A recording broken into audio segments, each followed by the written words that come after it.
Welcome back to the 35th online episode of Peacetime, hosted every Sunday morning by PeacePoint, with myself, Phra Nicholas Thanissaro, live streaming from Dhamma International Meditation Center in Azusa, California.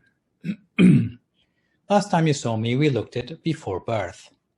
With the Dhamma talk today, we'll continue with our exploration of living Buddhism with the topic of pursuing perfections. So today's session will run to about an hour and 10 minutes, with 25 minutes on the first set of 5 perfections, 20 minutes of meditation, and then finishing up with 25 minutes on the second set of 5 perfections, and of course news updates. As usual, this session I would encourage you to send in any questions you have by emailing me at peacetime.questions@gmail.com so that I can have a shot at answering those questions next time round.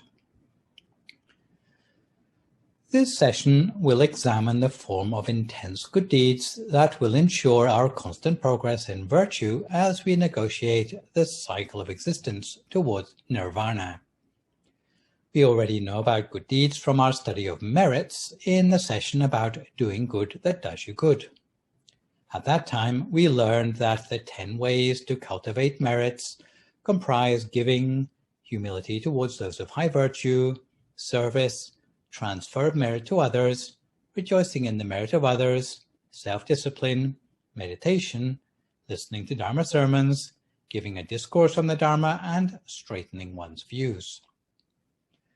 As you can see from the slide, goodness at the level of perfections is also consisting of 10 items, but it's not just a difference of content, it is a difference in approach and motivation to do good deeds. Perhaps to give a simple comparison between the degree of good deeds between merits and perfections, you could give the example of giving someone a plate of food.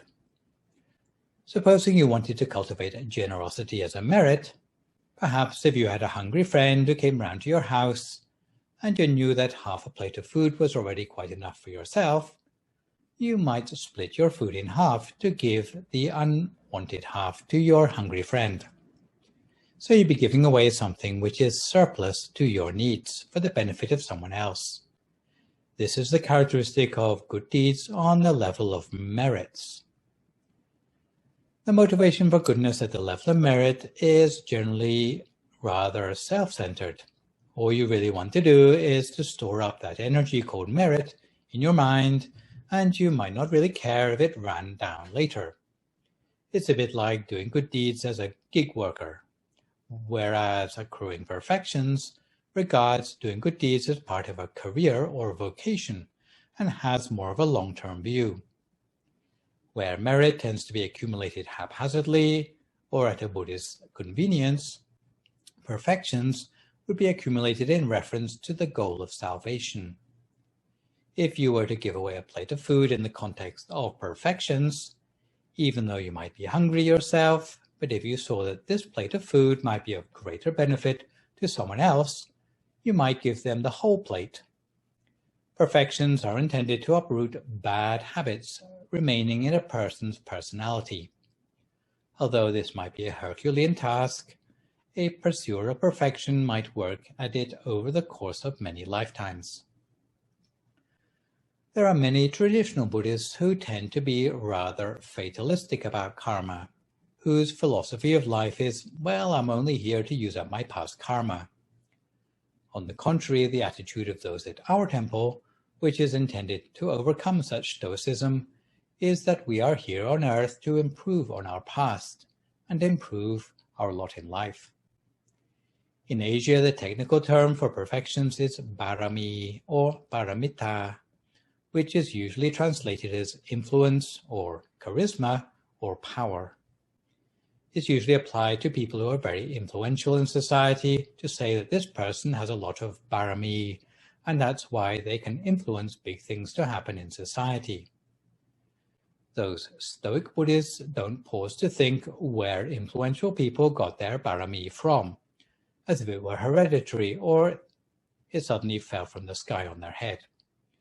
But what we're going to look at today is how we can get these barami in the first place, and even how they're connected to the way in which even the Buddha could develop from someone who is an ordinary person with faults like you or me over the course of countless lifetimes to be someone who had the potential for enlightenment. So perfections are really very key as a piece of the jigsaw in understanding how Buddhism works, and are the means by which any person can follow in the footsteps of the Buddha to become enlightened in the future as well. There are a total of 547 previous lifetimes of the Buddha described in the scriptures, which are the backstory for how the Buddha came to be. They are called the Jataka stories. It is the final 10 of these 547 lifetimes before he was able to become the Buddha that are our main source of understanding how the perfections were cultivated. The attitude towards accumulating goodness when it comes to perfections is to struggle directly against the excuses we make up in our own minds to shirk the responsibility to do good deeds. The reason perfections are more challenging is because Buddhists no longer merely want merit to extend the length of time they can spend in heaven at the end of their human life, but they hope for perfections that will liberate them from all defilements. Often in the pursuit of perfections, the aim goes beyond the personal, extending to the wish to liberate all living beings from the cycle of existence. To this end, we will introduce the idea of the Bodhisattva, which means a being pursuing perfections with the intention of becoming a Buddha in the future. Perfections are not separate from merit, but they are like good deeds that have not only been filtered for quality, but distilled by unfavorable circumstances to the point that they become ingrained at such a deep level that even death cannot part the practitioner from them. The sort of effort that identifies perfections is regularity, unconditionality, and pursuit in spite of hardship. They lead Buddhists to a proactive view of life, by which a Buddhist constantly works to improve their destiny, instead of passively accepting their lot in life or being a victim to the destiny inflicted on them by the karma of their past. The 10 perfections we will be looking at comprise generosity, self-discipline, renunciation, wisdom, perseverance, patience, truthfulness, resolution, loving-kindness, and equanimity. The accrual of perfections consists of cultivating good deeds in 10 different categories. All 10 need to be pursued to perfection in order to bring the full benefits to the performer. So let's look at each in turn. The first of the perfections is the perfection of generosity, or dana parami. The perfection of generosity means sacrificing of oneself for the benefit of others. It is not simply giving what is excess to one's needs, but the unconditional willingness to share even the things that are necessary to us. The metaphor the Bodhisattva used when pursuing this perfection was that of a cauldron upturned, so that not even a single drop of water remains within. This perfection is exemplified in the Vesantara Jataka, which tells of a prince devoted to giving gifts who falls into disrepute by giving away a precious elephant. He is banished with his family into the forest, where he gives away everything he has left, including his wife and 2 children. Ultimately, all his family come to no harm and are set free, and the story ends well. To give an example of the way this perfection can be put into practice in everyday life, supposing the deed were to give alms to monks coming past the front of your house every day. As a pursuer of perfection, you would give alms, come rain or shine. Even when the monks have to make a distant detour, you would go out especially looking for those monks.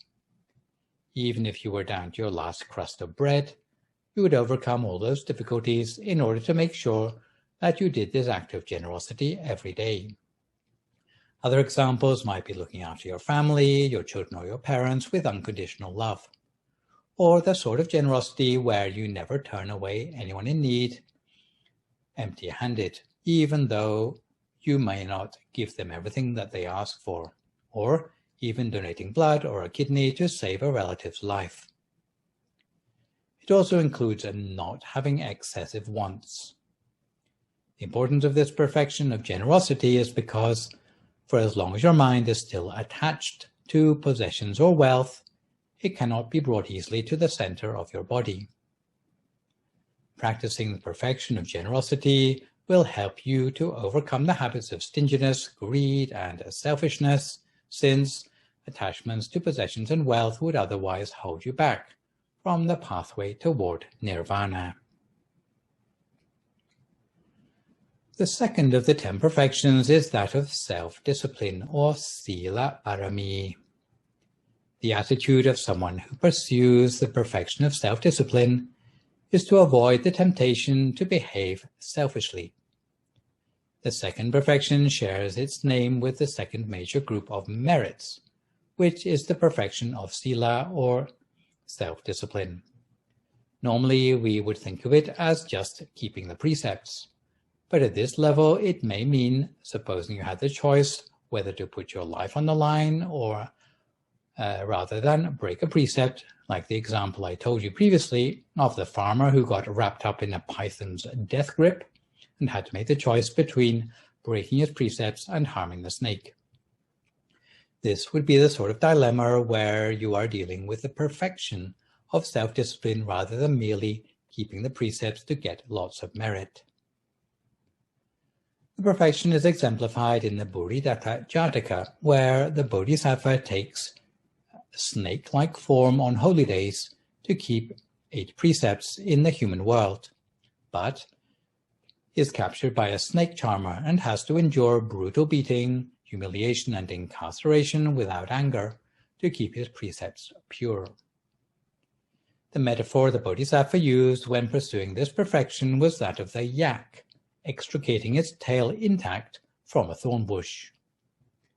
Examples of the way this perfection can be put into practice in everyday life are cultivating manners, respecting precepts, just laws, and harmless local customs, and even down to things like picking up litter thrown away by others or closing a door to keep in the heat for others to maintain the harmony of the community.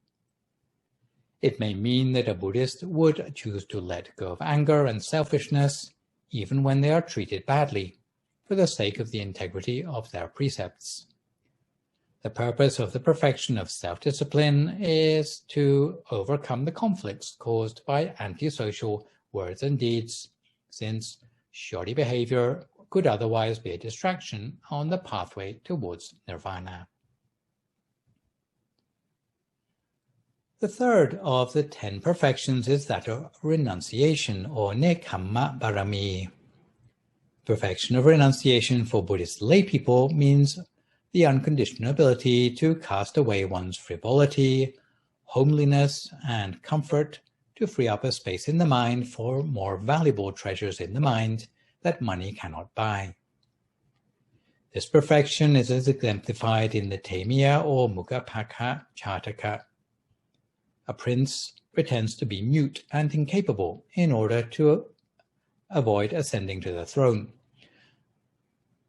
because he realizes that part of the royal remit was condemning miscreants to death.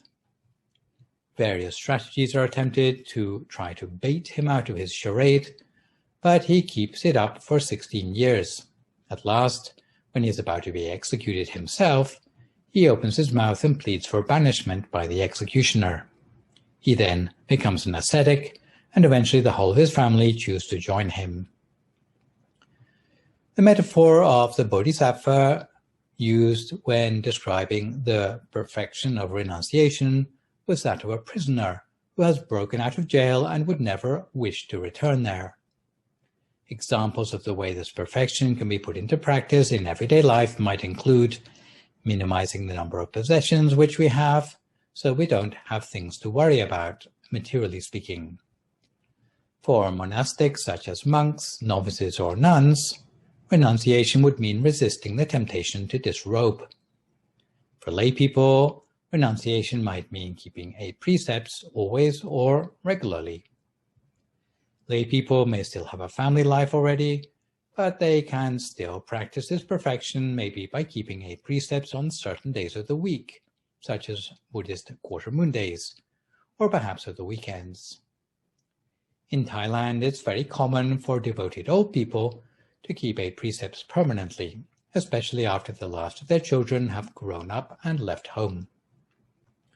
The purpose of the perfection of renunciation is to overcome sensuality, because if our mind is still entangled with sensual things, then it cannot return to the center of the body very easily, and entanglement with material things would otherwise be a distraction on the pathway toward nirvana. The fourth of the 10 perfections is the perfection of wisdom, or Panya Parami. Perfection of wisdom is often the practical knowledge that arises as the byproduct of stepping up to take responsibility in tasks requiring great virtue. The metaphor the Bodhisattva used when pursuing this perfection was that of the alms gatherer. He would accept knowledge wherever it may come from. Even if it were from a slave or a beggar, he would accept it from them too, in order to become self-sufficient in knowledge. Cultivation of wisdom by the Bodhisattva is exemplified in the Mahosatha or Mahaumaga Jataka, which tells the story of how a truly wise man outwits usurpers by tunneling under an army laying siege to his city. The sort of person who can have such wisdom is a person who is actually very humble, in contrast to what we normally associate with so-called smart people, who don't bother to listen to anybody else's advice. A truly wise person needs to be humble enough to learn and accept advice from anyone, no matter what their station in life. The commentary to the Samyutta Nikaya's Susima Sutta tells about an incident with a leading disciple of the Buddha called Sariputta, who is renowned for his wisdom. It concerns what these days I think would be called a wardrobe malfunction. Once, he put on his waistcloth a little bit squint, and some 7-year-old novice came up and pointed it out to him, saying, "Excuse me, sir, did you know that the corner of your waistcloth is hanging down?" Sariputta immediately paid respect to the novice for speaking up. Why? Because he accepted the knowledge from that novice as if that novice were his teacher, for seeing something he had overlooked himself. Examples of the way this perfection can be put into practice in everyday life are trying to find something to learn from in everybody and bolstering conscience by studying and meditating to understand properly the guidelines given by the Buddha for every situation, especially concerning the logic of karma.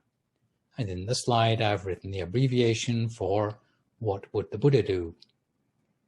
Its purpose is to overcome the habits of ignorance or neglect, since blind spots in a Buddhist's conscience could otherwise be a distraction on the pathway toward nirvana. The remainder of the perfections come in pairs. The 5th perfection, called perseverance, is paired up with the 6th perfection of patience. Concerning perseverance, you may already have heard the word virya, which sounds a bit like the word virile. The word normally makes us think of someone who's striving energetically to do any form of good deeds. So the 5th of the 10 perfections, the perfection of perseverance, or virya parami, normally means that you struggle to overcome in a very single-minded way anything which stands in the way of your completion of good deeds, that is. It means clearing obstacles out of your way without any sort of thought of compromise. The perfection of perseverance is the unconditional ability to keep trying relentlessly until the perfection in any task is achieved. The metaphor the Bodhisattva used when pursuing this perfection was of the sleeping lion that will train itself uncompromisingly to wake up in the reclining lion posture it has gone to sleep in. This perfection is exemplified in the Mahājanaka Jataka. In the lifetime described, in spite of being born to inherit the throne, a prince has to overcome banishment and shipwreck, solving many riddles in order to regain the throne. But having succeeded, he sees through the delusion of mundane success and instead becomes an ascetic. Examples of the way this perfection can be put into practice in everyday life are fighting back relentlessly against any obstacles to spiritual progress, constantly looking for ways to improve, and seeing the danger even in the smallest things. So, for example, if you have pain when you're meditating, you struggle on in spite of it. The purpose of this perfection of perseverance is to overcome the habits of fear and laziness in the face of obstacles, since fearing change for the better could otherwise be a distraction on the pathway toward nirvana. So now that we know the first 5 of the 10 perfections, let's take a break halfway for some meditation, which today is entitled The Kingdom of Light. So at this time, we settle ourselves down for 20 minutes of meditation. If you would like to find a comfortable sitting position for yourself now as you listen to my guidance.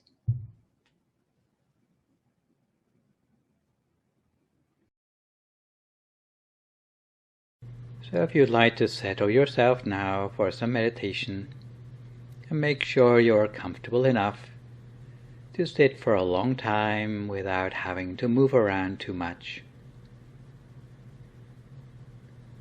Close your eyes very gently, as softly as you can.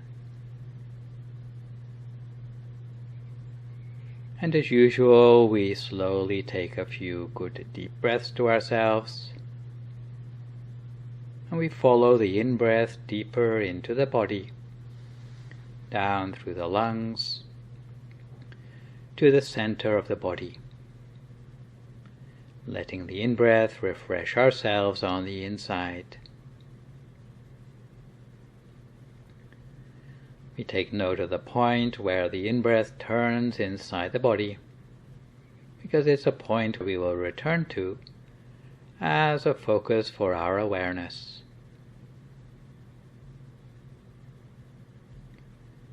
And on the out-breath, we release all the tensions or the discomforts from the inside out.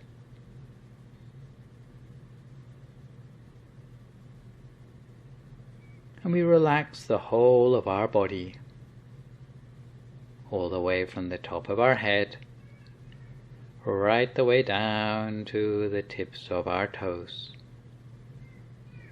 We slowly relax every part of the body, until there's no single part of ourselves with any remaining stress or tension anymore.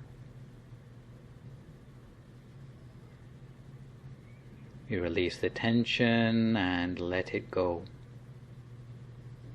as if we are surrendering every last muscle into a soothing tide of relaxation.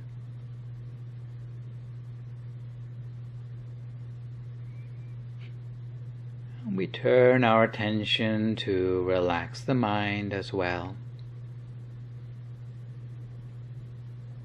It's equally important for both body and mind to be relaxed.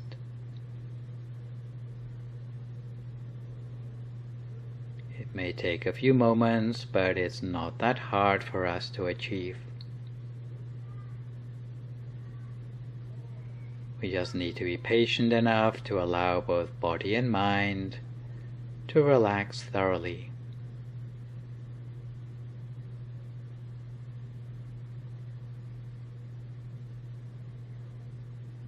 And we allow the mind to wind down by resting the consciousness or the awareness within the space of the body, softly and continuously. So we learn to rest our mind within this space softly for a few moments.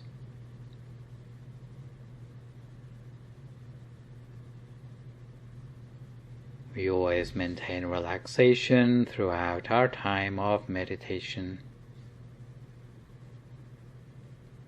We check in with the center of the body by taking a deep breath again, to remind ourselves of the location of this point.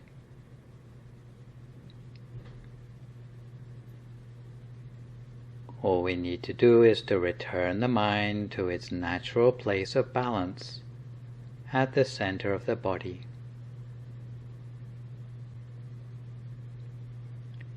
We treat ourselves to a few moments of quiet, touching gently with our awareness at the center of the body, slowly, without any hurry at all, remaining tranquil and still the whole of the time.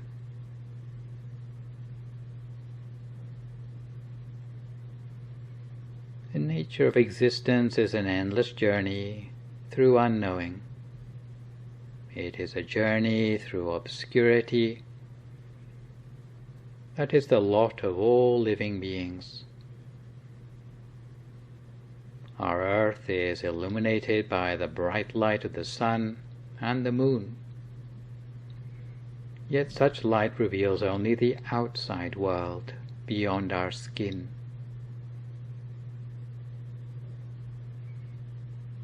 But what about on the inside of our skin, so important for our self-understanding and a sense of meaning in life? Normally, the inner world should be illuminated by the light of the mind. But if we lack inner illumination, we will be unable to engage safely with the inner aspects of our existence. Inner light has been dismissed as a mere hallucination by some modern-day neurophysicists, but is not easily revealed. It lies beyond ordinary space-time and beyond the grasp of the natural mind. It is an inner experience that transcends the brain or the nervous system, entangled in worldly ideas and philosophical speculations.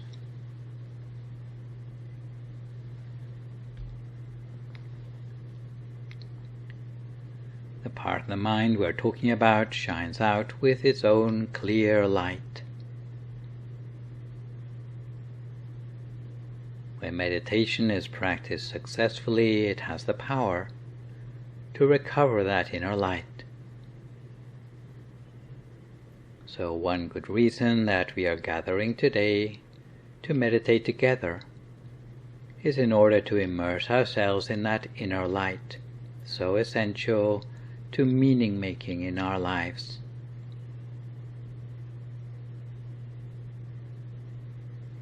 Emotional struggles in our life can be unsettling without such inner light to help us see how we fit into the bigger picture. Although the nature of existence can be a mystery to us, but if we know how to initiate bright inner light, we can avail ourselves of a feeling of security and confidence as we make our way through life. The wisdom traditions of the East have always involved cultivating inner light as a strategy to make the best of our existence in this world, to pull our lives out of the emotional shadows. And to this end, many of the wisdom traditions of the East teach us how to cultivate inner light. And in this connection, the center of the body can be the source. This inner point is the source of the light where, by reaching inward with our awareness, we can generate light inside. So we allow the mind to reach inward, toward the light source inside for a few moments, while always maintaining a sense of relaxation the whole of the time. It is a kind of inner awakening fueled by the inner light in the mind. At this level of description, the shape of the mind is spherical, a sphere that shines with an inner light, a round sphere that's self-illuminating. By resting the mind at this point, the source is illuminated by the bright inner light in the mind. Immerse yourself in the bright, silvery inner light as it shines forth its radiance. Allow the light or the inner feeling that you have brightness inside to continue on and on, with the mind shining forth its radiance.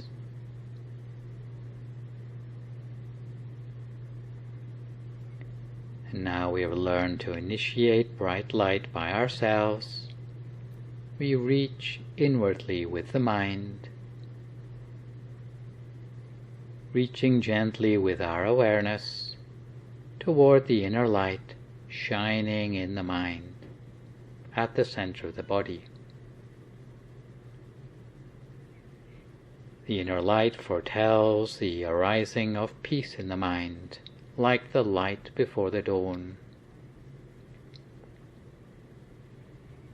The inner light replicates the real, spherical nature of the mind.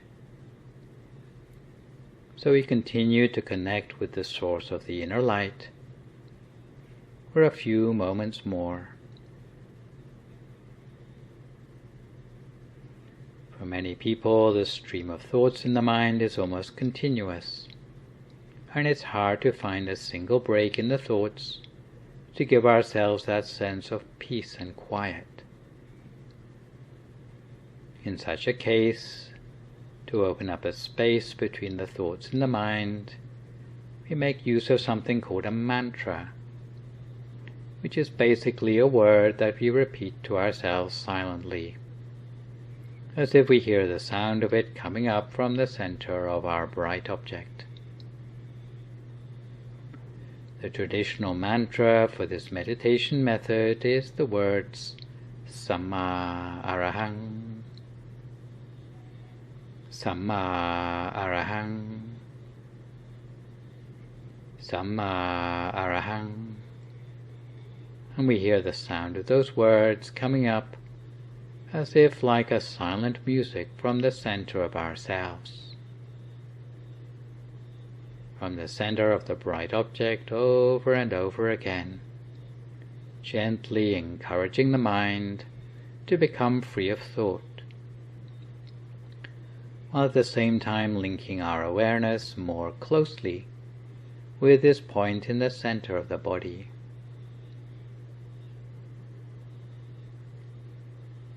By meditation, we can ensure that brightness is always the color of our lives, by gaining an increasingly brilliant inner light in which to immerse ourselves. Life may be too short to procure all the pleasures we crave, because each instance of pleasure never lasts long enough for us. This is why people are constantly obsessed with seeking out happiness from the things around them. A much better place to seek enduring happiness and peace would be from the inside, and meditation is key to unlocking the happiness that has been so elusive in the outside world. Meditation can help us harvest the happiness from the inside.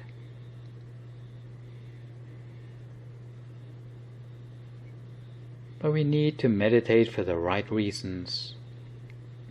An effective motivation for meditation is not to think that we are developing the mind as an escape, to gain superpowers, clairvoyance, or divination, because all these motivations are incompatible with the purity of healthy progress in meditation. The desired goal of this meditation is, in general terms, to provide us with the opportunity to see life as it really is, to see beyond suffering and impermanence, while not becoming attached to an illusory ego. If we can come to know these truths, then, because of this understanding of these truths, we will be able to conduct ourselves in such a manner that the shadows of suffering in life will be minimized. Life cannot be truly bright unless meditation brings us to the center of the body and to the inner light, especially when in the outside world each source of pleasure is so fleeting. But when inner light can be never-ending, the rule of transient pleasure in the outside world no longer applies.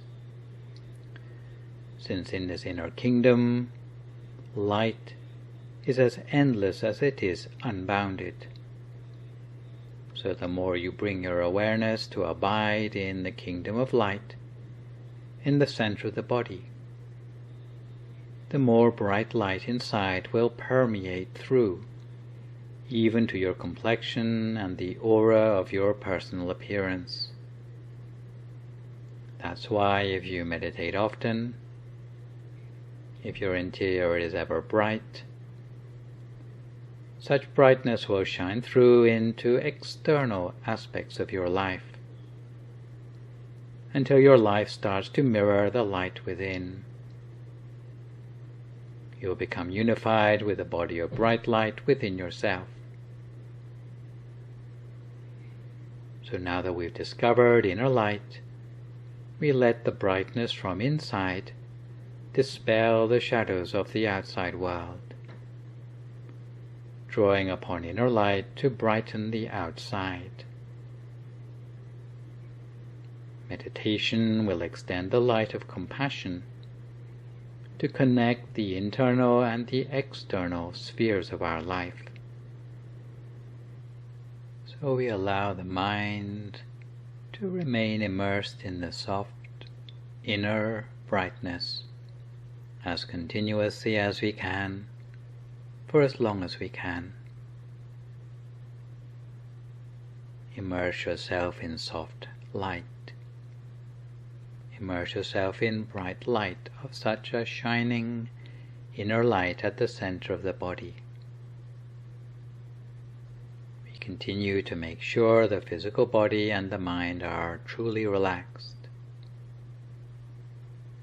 We immerse ourselves in the brightening glow of the inner light within the mind. Since after all your good efforts in meditation, you deserve to be first in line when it comes to attaining inner peace. The experience of inner light is an ecumenical experience shared by mystics and meditators alike from across different faith traditions. Light has been used as a privileged metaphor in the language of mysticism and experiential religions going back to the ancient Greeks and the wisdom traditions of the East. St. Augustine in his Confessions spoke of the light unchangeable. Whoever knows truth knows that light, and whoever knows that light knows eternity. Similarly, St. Teresa of Avila described her inner light, saying, "Even if I were to spend years and years imagining how to invent anything so beautiful, I could not do it. and I do not know even how I could try. For even in its whiteness and radiance alone, it exceeds anything you could imagine.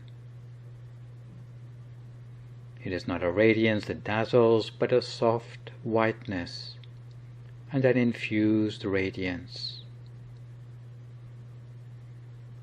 Even in experience at the end of life, many patients have witnessed a light without shadow, an all-suffusing light, which comes up as a central metaphor in near-death experiences.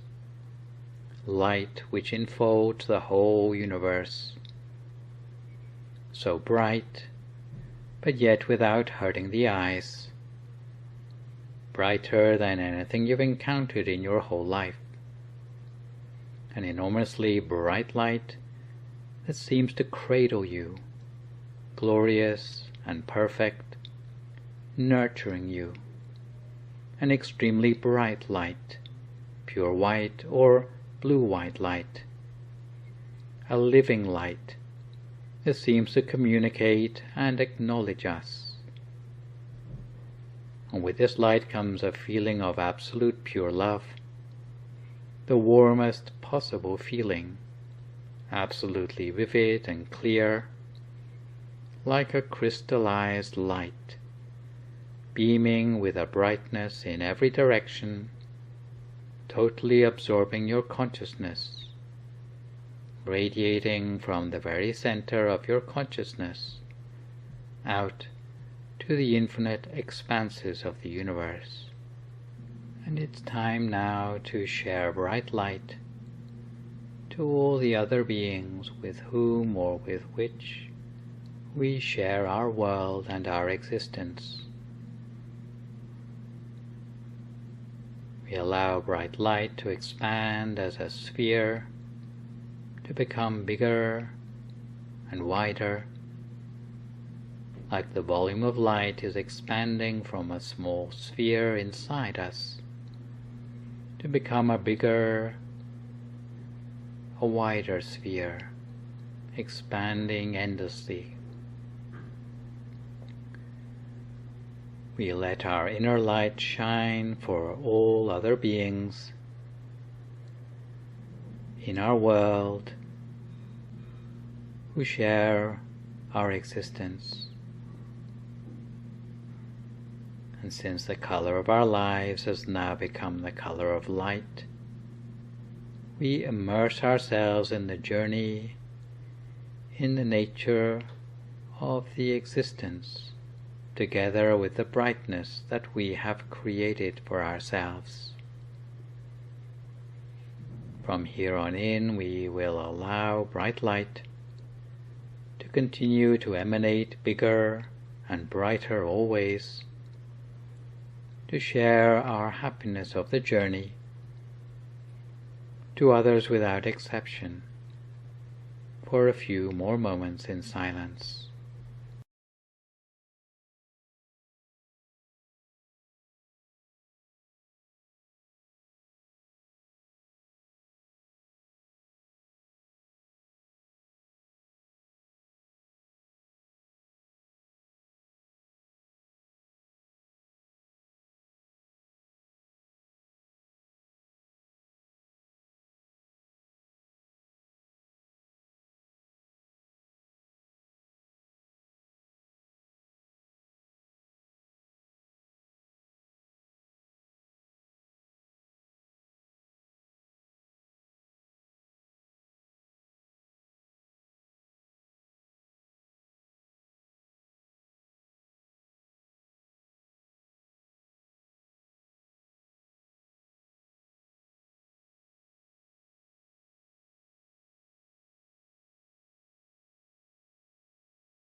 Anupavena, Sapatammanupavena, Sapasankhanupavena Sattha Soti Bhavantu Te. So if you'd like to come to the end of your meditation for today, you can gradually open your eyes again. If you feel at all uncomfortable, Then slowly try changing to a more comfortable position and then gently finish your practice. So to continue with our journey through the 10 perfections, we come now to the 6th of the 10 perfections, which is the perfection of patience, or Khanti Parami. As I said, perseverance comes paired with the 6th perfection of patience, and although perseverance and patience may on the face of it sound the same, but each requires a different approach to overcoming obstacles. Supposing your wife sometimes speaks to you rudely. If you use the approach of perseverance, then you might dump her without further thought. But this might not be appropriate because surely your wife would have many good aspects to her as well as occasional rudeness. It's only the way she speaks to you which is the problem, in which case what would be preferable is a more diplomatic approach, which we might call patience. Instead, you have to tolerate the problem until it comes to the appropriate time to mention it, and wait until she's in a good mood so that you can talk to her about this problem in a more amicable way. So this is an example of patience. It's not like perseverance, which would be the attitude of a bull in a china shop. It requires a little bit more diplomacy and tact. If a person cannot make progress immediately, they remain patient. They don't backslide, but they will hold their ground until they are able to make progress in the pursuit of good deeds. Patience as a perfection is the unconditional form of patience that you've learned about previously on 4 levels. Patience in the face of physical hardship, patience in the face of physical suffering, such as illness, patience in the face of conflict, and patience in the face of temptation. The metaphor the Bodhisattva used when pursuing this perfection was that of the earth, which does not so much as flinch whether pleasant or unpleasant things are poured onto it. This patience is exemplified in the Janda Kumara or Kandhala Jataka, where the Bodhisattva is a king who, with his family, must put up with the loss of wealth, position, and reputation. Examples of the way this perfection can be put into practice in everyday life are not losing one's temper or being elated by flattery. It means having the patience to teach and reason with subordinates, instead of ordering them about or threatening them. Its purpose is to overcome the habits of unsteadfastness of mind in the face of defilements and temptations, since such conflicts would otherwise be a distraction on the pathway towards nirvana. The 7th of the 10 perfections is truthfulness, or Satya Parami. Truthfulness is paired up with the perfection of resolution, which we will come to in just a minute. We are already familiar with truthfulness from things like the 4th precept. We all try to tell the truth, but this perfection refers not just to truth in the things that we say, but sincerity in everything that we do as well. So it means something more like being earnest or true to yourself. This pair of perfections is about setting targets for yourself, and it's said that an element of truthfulness is also knowing your own potential. You shouldn't make promises which you know you can't keep. If you only make promises which you know you can keep, then this is a very good way of preserving your sense of integrity. The metaphor the Bodhisattva used when pursuing this perfection was that of the morning star, which never shifts from its orbit, appearing each day in the sky in the same place. This perfection is exemplified in the Vitura or Vitura Bandita Jataka, which shows that knowledge is an important factor for morality, eliminating the ignorance and doubt that leads to unwholesome behavior. In that lifetime, the Bodhisattva had to risk his life in order to engage with wisdom and truth to overcome jealous royalty who would rather have his head.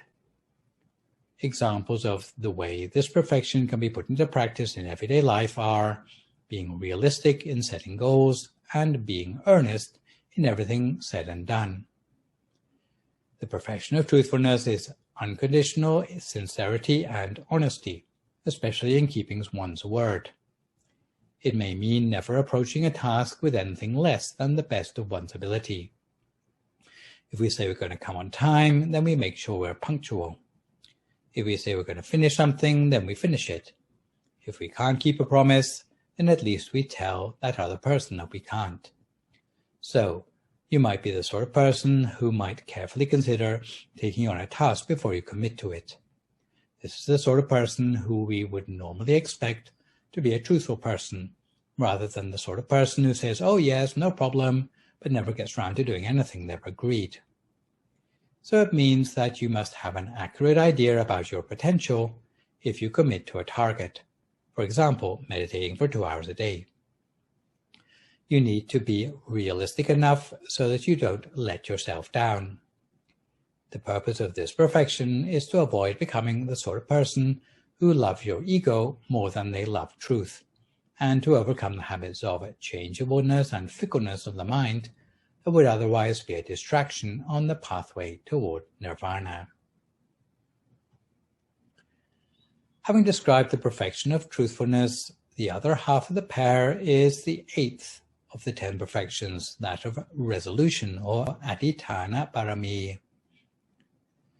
Perfection of resolution means unconditional dedication to clear and thorough planning of the stages of a task, and following up until the results reach the agreed specification and schedule in every respect. The metaphor the Bodhisattva used when pursuing perfection was that of a mountain, unshakable by the winds from the four directions.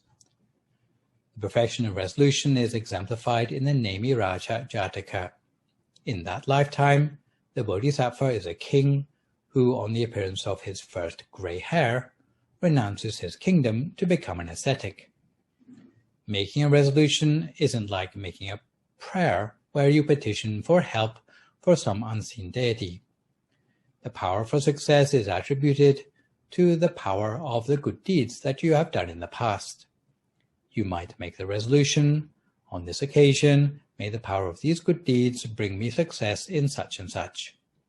It has the effect of channeling or strengthening your determination to go on to achieve something as a result of your good deeds. And this is why it's said that for every good deed that you do, you should always make a resolution, at the very least, that the merit will help you break free of all defilements to become pure in body, speech, and mind. An example of the way this perfection can be put into practice in everyday life is not backsliding from goals. Resolution is also something you will have come across in the chanting book of our temple in the form of the daily resolve, which is basically making a strong wish or affirmation that all the good deeds which we've done that day will help us to attain enlightenment, to become pure, to be able to move ever forward on the path of perfection, to go on to be a Buddha, to go on to help everyone to become enlightened, and so forth. The purpose is to overcome the habits of downsizing goals, since not fulfilling goals would otherwise be a distraction on the pathway toward nirvana. This is especially important for someone who wants to go on to be a Buddha, because there are so many other choices which would fall short of attaining Buddhahood. For example, if the Buddha became lazy part of the way through his lifetimes as a Bodhisattva, maybe he would just settle to be a Pacceka Buddha, otherwise known as a silent Buddha, the sort of being that has the same level of enlightenment as a Buddha, but without the ability to teach other people. If he had lowered his sights further still, then he would just settle for being one of the leading disciples of a Buddha, or a regular arahant, or any of the lower paths and fruits of nirvana. So to keep up his goal, he needed this perfection of resolution. The penultimate of the 10 perfections is the perfection of loving kindness, or metta parami. Again, loving kindness is part of a pair, as it needs to be held in balance with equanimity. perfection of loving-kindness means the unconditional ability to show compassion and forgiveness to others wherever the opportunity arises, and is the origin of the idea that Buddhists should be able to behave like a loving parent toward everyone in the world without any favoritism. Loving-kindness is exemplified in the Sama Jataka, where the Bodhisattva shows filial piety in taking care for his blind parents. The metaphor the Bodhisattva used when pursuing this perfection was that of the river waters that are soothing to all people, good or bad, who might go down into its waters to bathe. Examples of the way this perfection can be put into practice in everyday life are nurturing and expressing compassion and good wishes for all, not letting anger last overnight. The purpose of loving-kindness is to overcome any lack of empathy towards others, since vengefulness could otherwise be a distraction on the pathway towards nirvana. The Bodhisattva predicted that if he had to go out looking for all his disciples to teach, then it would delay his ability to spread wisdom in the world. Much more effective would be to make himself endearing, so that potential students would come looking for him. The final one of the 10 perfections is the perfection of equanimity, or upekkha parami. As the counterpart of loving-kindness, equanimity usually comes as part of a package of 4, that's known as the divine abidings, or Brahma-vihara, which are seen as 4 different aspects of compassion we have already learned about before.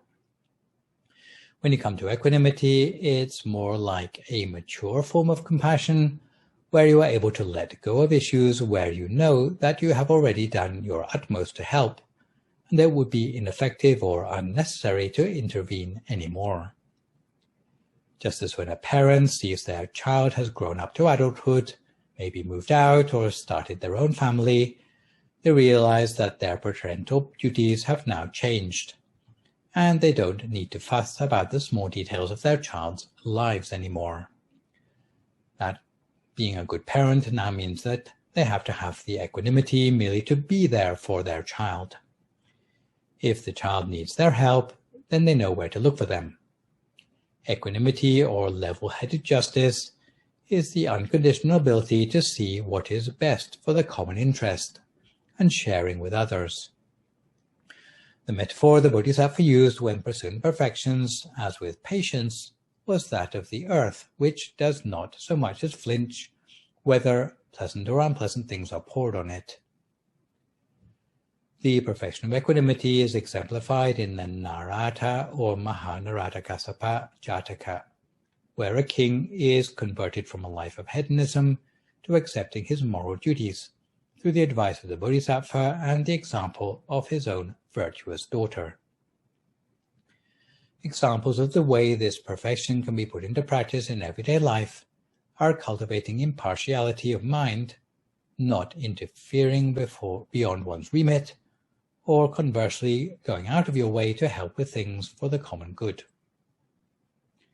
The purpose of equanimity is to overcome the habits of interfering needlessly in things that can be let go of, since a mind swayed by worldly vicissitudes or loka dhamma would otherwise be distracted from the pathway toward nirvana. Sometimes the 10 perfections have been expanded to 30 by multiplying the 10 perfections by 3 possible levels of unconditionality, which are defined by how much a Buddhist is prepared to stake in order to practice each one of the perfections. If a Buddhist is willing to sacrifice all their wealth and possessions to cultivate perfections, it is known as pursuit of perfection on the ordinary level. If a Buddhist is willing to sacrifice their health or intactness of body to cultivate perfections, it is known as pursuit of perfection on the higher level, or upaparami. If a Buddhist is willing to put their life on the line to cultivate perfections, it is known as the pursuit of perfection on the ultimate level, or paramatta parami. Often it is not necessary to actually lay down one's life or risk life-changing injury to cultivate perfections on the higher or ultimate levels, although the number of times the Buddha-to-be made sacrifices on these levels was countless. More often, the practitioner needs to be of the state of mind where they are prepared to make the sacrifice. So, when we are talking about the Bodhisattva and what was necessary for him to go on to Buddhahood, it was not just over the course of a lifetime or two, but over the course of a very long career of perfections, to the point where we see him in the final 10 lifetimes, risking his life to pursue perfection. So we can now see that, for the Buddha himself, it wasn't just the final lifetime where he thought, oh, I'll renounce the palace and become an ascetic. It didn't just happen as a result of some overnight epiphany, but it happened on the basis of perfections which had been gradually accumulating for countless lifetimes, until the point that he reached a sort of terminal velocity, where his perfections reached the level which would support his attainment of Buddhahood. A person who has achieved personal salvation by the pursuit of perfections is called an arahant, which literally means one far from defilements. A person who has achieved salvation for the benefit of all living beings is called a Buddha, literally an awakened or joyous one. It is the individual choice of every person to what level they wish to pursue perfections. However, to pursue perfections to the level of a Buddha takes a lot longer than the perfections needed to become an arahant. Pursuing perfection to this level does involve an almost inconceivably long time span and is often described in 3 phases. The first phase is known as the closeted pursuit of perfection, where the Bodhisattva pursues perfection in secret, because he is still relying on trial and error. It takes 7 Asankaya Mahakalpas, where 1 Mahakalpa is a unit of time equal to the time taken for 1 world cycle, and 1 Asankaya is a quantity equal to the number of raindrops falling continuously across the universe in the space of 3 years. At the beginning of a career of pursuing perfections, lacking certainty, making mistakes, but as his experience increased, the number of errors would decrease and the certainty of knowledge in the pursuit of perfections would increase, leading him to the second phase of the pursuit of perfections, where the Bodhisattva has, in inverted commas, come out as a pursuer of perfection, where they not only admit to others what they are doing, but also encourage others to follow them, and this takes 9 Asankaya Mahakalpas. The third phase of pursuit of perfection is the phase where the Bodhisattva has already received prophecy of success in reaching Buddhahood from the mouth of a previous Buddha. Before the prophecy, they are said to be an uncertain or aniyata Bodhisattva, but having received the prophecy, they are then known as an assured or niyata Bodhisattva. This final phase takes 4 Asankaya Mahakalpas and 100,000 Mahakalpas. In the first 2 phases of the pursuit of perfection, success is not assured. However, after prophecy, success is assured within the appointed timescale. The timescales quoted for a Bodhisattva's practice to cultivate towards enlightenment as a Buddha are based on the quickest route, namely for an intellectual or Panyadika Buddha.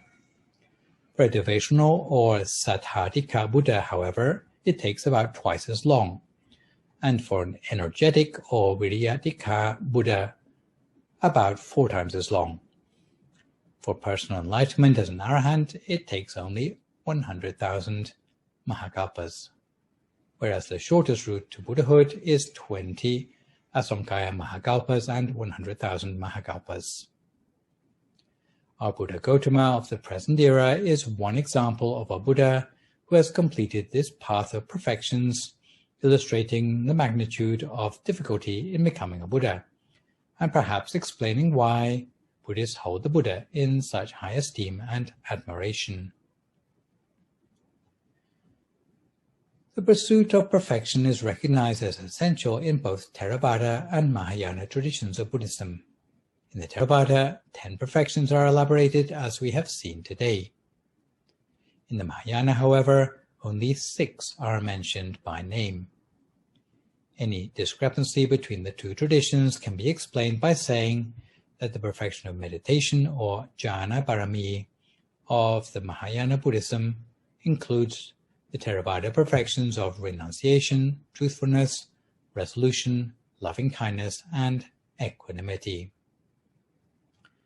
So this session has explained the Buddhist answer to the ultimate question of what is the purpose in life, in terms of pursuing perfections to their ultimate conclusion of breaking free from the cycle of existence, by becoming an arahant or setting one's sights higher still on the compassionate ideal of the Bodhisattva of helping all living beings to become enlightened before entering nirvana oneself. In the final session of this series next time, we will come full circle by returning to the concept of the triple gem and its different possible levels of meaning.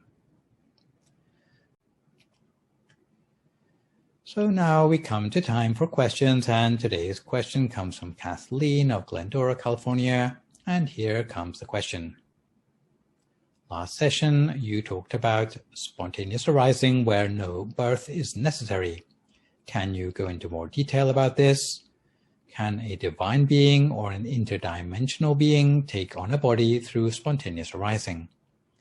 How does that work? How long would such a body live or last? Hi Kathleen, and thank you for your question. I'm not sure if you watched my presentation on the 31 realms. There are some answers there about how such bodies live or last. In any case, you will see from that presentation that only animals and humans have physical bodies. I know you have a particular interest in extraterrestrial life, and I am not an expert in this. But if you are looking for parallels with what you have learned about interdimensional beings, you might start by looking at the other 3 worlds of the human beings as one place overlapping with human beings from beyond our rose-apple continent. As for the spontaneous arising of beings which have no physical body, I did mention that 29 of the 31 realms use this form of arising with no birth required. It means arising in adult form without the need for parents to procreate. Buddhists would agree that this is the mode of birth for divine beings. As for different dimensions, Buddhism has a provision for multiple universes, and the likelihood that beings get born from one universe into another if their karma requires a rebirth into a realm that is not available in that universe where they are currently residing at the time of death. For example, if there is no heaven available in a certain universe when a being has done a lot of good deeds, then when they die, they would have to go to heaven in a parallel universe. Anyway, make sure you've seen my presentation on the 31 realms first, and I would be happy to continue the conversation outside hours. Before today, let me finish up with a quick mention about temple support and a news update about the availability of meditation teaching in English. For those of you who like to visit the temple in Azusa to bring offerings, please be informed that, as it would seem that we have still not arrived at the post-pandemic new normal, despite the dismantling of the tier system in California, at our temple, we are still using the offering site in the parking lot next to the main temple building between 10 and 11 a.m. each day.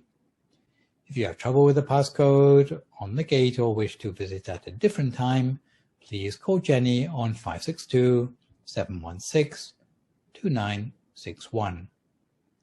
You can bring offerings of food each day between 10 and 10:45 a.m. and most recently each day, there'll be a short ceremony for requesting 5 precepts, offering the midday meal, and receiving a blessing between 10:45 and 11:15 a.m.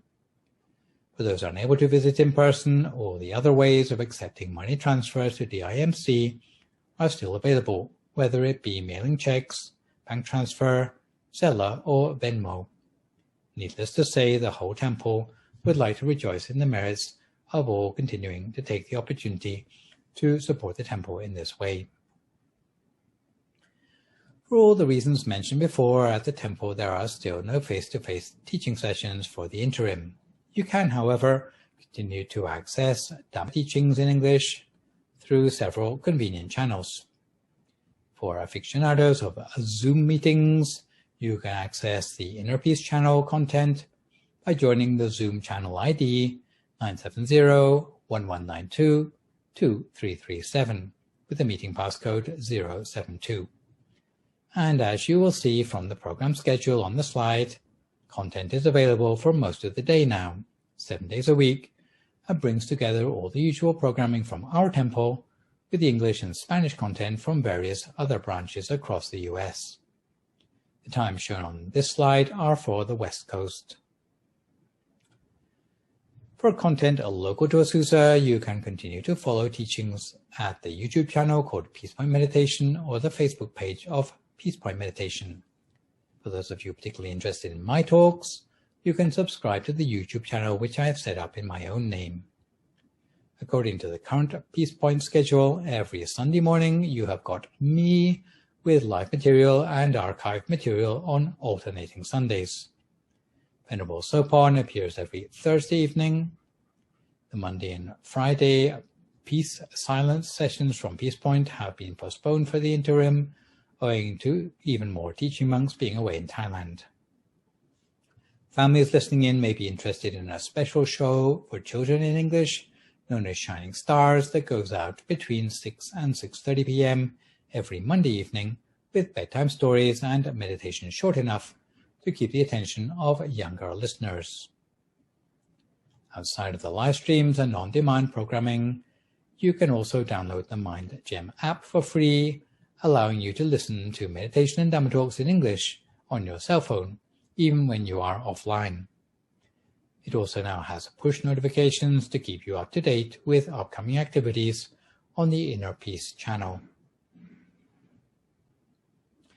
So this session we've looked at the topic of pursuing perfections. For my next live session online with you, which will, fingers crossed, be a week on Sunday morning, we'll be moving on to look at something along the lines of the Triple Gem. For good measure, I would like to remind viewers you can email your questions about meditation or what you've heard in the lecture to the email address that you can see spelled out in the slide, and I will do my best to answer these on my next session. In the meantime, try to stay healthy, avoid recklessness or complacency in the face of the virus, maintain a positive mood, speak only positive words, forgive others, extend good wishes to others, and meditate daily. Hopefully, as a result of today's session, you will now realize the long-term view of cultivating perfection sequentially across lifetimes and the sacrifices made by the Buddha to reach his final lifetime of enlightenment. So today, this is me, Phra Nicholas Thanissaro, signing off for this session. So long, folks, and stay safe.